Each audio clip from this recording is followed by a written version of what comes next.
महाराष्ट्र शासनाची मुख्यमंत्री माझी लाडकी बहीण योजना ही राज्यातील महिलांसाठी केवळ आर्थिक मदतीपुरती मर्यादित न राहता त्यांच्या दैनंदिन जीवनाला आधार देणारी एक प्रभावी सामाजिक योजना ठरली आहे।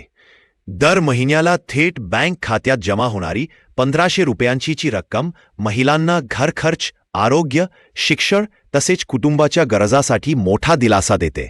आतापर्यंत या योजनेअंतर्गत 16 हप्त्यांचे यशस्वी वितरण झाले असून कोट्यवधी महिलांना थेट डीबीटी माध्यमातून लाभ मिळाला आहे।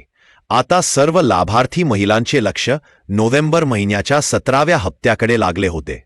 महिला व बालविकास विभागाकडून मिळालेल्या ताज्या माहितीनुसार 17वा हप्ता पुढच्या 7 दिवसात म्हणजे 21 डिसेंबरपासून टप्प्याटप्प्याने जमा होण्यास सुरुवात होणार आहे। अत्यंत महत्त्वाची, हप्ता कधी मिळणार याची माहिती तसेच पैसे नाही आले तर काय करायला पाहिजे याची माहिती मी पुढे सांगणार आहे, त्यामुळे व्हिडिओ स्किप करू नका, चुकवू नका ही विनंती आहे। प्रशासकीय सूत्रांकडून मिळालेल्या माहितीनुसार यावेळी सुमारे 2,47,00,000 महिलांना 17व्या हप्त्याचा लाभ दिला जाणार आहे। निवडणूक प्रक्रिया सुरू असली तरी हप्ता वितरणावर कोणताही परिणाम होणार नाही असे शासनाने स्पष्ट केले आहे। बहिणींनो, अशाच महत्त्वपूर्ण बातमीसाठी लगेच आपल्या चॅनेलला सबस्क्राइब करा, जेणेकरून तुम्हाला लाडकी बहीण योजनेसंदर्भात येणारी माहिती, नवीन अपडेट तुमच्यापर्यंत लवकर पोहोचेल। लाडकी बहीण योजनेचा लाभ कोणत्या टप्प्यात किती तारीखला देणार आहेत ते बघूया। हप्ता वाटपाचे संभाव्य वितरण वेळापत्रक असे आहे।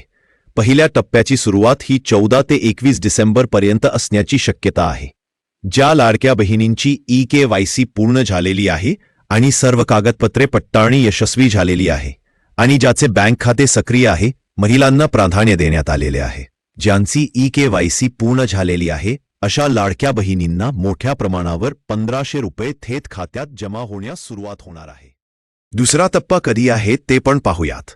21 डिसेंबर ते 31 डिसेंबर दरम्यान ज्या लाडक्या बहिणींचे अर्ज पूर्वी होल्डवर होते, म्हणजेच पडताळणी पूर्ण न झाल्यामुळे ज्यांना पैसे आले नव्हते, अशा महिलांना या कालावधीत पैसे दिले जाणार आहेत। अलीकडेच EKYC अपडेट किंवा दस्तऐवज दुरुस्ती पूर्ण केलेल्या महिलांना सुद्धा या योजनेचा लाभ मिळणार आहे। सरकारकडून डीबीटी प्रणाली अधिक वेगाने राबवली जात असून कोणतीही पात्र महिला लाभापासून वंचित राहू नये यासाठी विशेष दक्षता घेतली जात आहे। आता कोणत्या बहिणींना मिळणार 3000 रुपये ते जाणून घेऊया। या महिन्यात काही पात्र महिलांच्या खात्यात 1500 ऐवजी थेट 3000 रुपये जमा होणार आहेत। हा दुहेरी लाभ त्या महिलांना दिला जाणार आहे ज्यांना मागील 16वा हप्ता तांत्रिक कारणामुळे मिळाला नव्हता। म्हणजेच 16वा आणि 17वा हप्ताचे असे मिळून 3000 रुपये मिळणार आहेत।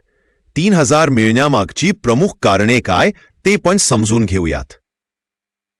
ही महिलांची मागील महिन्यात EKYC अपूर्ण होती आणि ती जर आता पूर्ण झाली असेल तर 2 महिन्यांचे मिळून 3000 रुपये लाभ मिळणार आहे।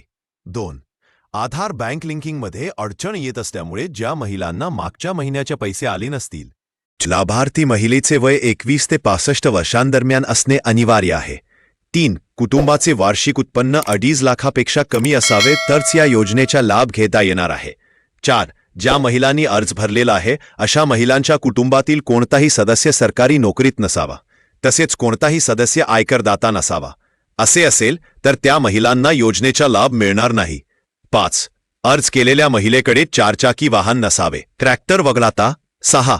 ज्या महिलांना या लाडकी बहीण योजनेचा लाभ घ्यायचा आहे त्या महिलेचे नाव राशन कार्डमध्ये असणे आवश्यक आहे, तरच ती महिला या योजनेसाठी पात्र ठरणार आहे। 7. लाभार्थी महिलेचे खाते हे तिच्या आधार कार्डला लिंक असणे आवश्यक आहे, तसेच EKYC पूर्ण असणे अनिवार्य आहे। 8. पात्रता किंवा पडताळणी अपूर्ण असल्यास हप्ता पुढील टप्प्यासाठी ठेवला जाऊ शकतो।